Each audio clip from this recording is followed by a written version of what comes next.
Wala mang nakataas na storm warning signals, malalakas na alon ang nararanasan ngayon sa Visayas. Dahil sa masungit na panahon, tumagilid ang isang barge sa Antique. Habang stranded naman ang daan-daang mga pasahero sa Bohol matapos pagbawalang maglayag ang mga maliliit na barko. May report si Rida Reyes.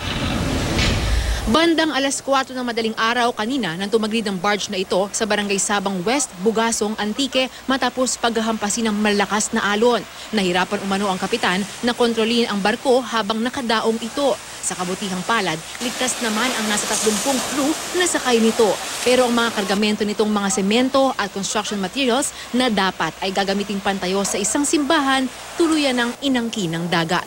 Para iwas disgrasya ngayong masungit ang panahon, sa Bohol, pinagbawalan munang makapaglayag ang mga maliliit na barko. Itinaas na ng Coast Guard ang gale warning signal kahit pa nasa bandang norte ng bansa ang Tropical Storm Egay. So even though walang signal number 1 o hindi na-post dito sa region natin yung signal number 1 or any public storm warning signal, napakalaki at napakalakas pa rin ang hangin. So kailangan pa rin namin siguraduhin na yung kaligtasan ng ating pasahero. Makakabiyahe lang daw muli ang mga barko kung may abiso na mula sa Pag-asa. Pero habang wala pang abiso, walang magagawa ang halos 300 pasaherong stranded ngayon sa mga pantalan kundi ang maghintay.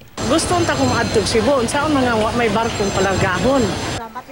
Sa Coronadal, humupa na ang baha pero nananatiling malakas pa rin ang daloy ng tubig sa ilang ilog kaya naman pahirapan ang pagtawid.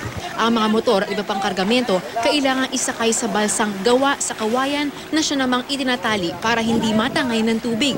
5 piso kada tao at 15 pesos naman kada motorsiklo ang singil para makatawid. Noong nakaraang linggo, nakaranas ng matinding baha ang Coronadal at Sultan Kudarat dahil sa masungit na panahon. Aabot sa 76 na milyong pisong halaga ng infrastruktura at pananim ang nasira. Rida Reyes, GMA News.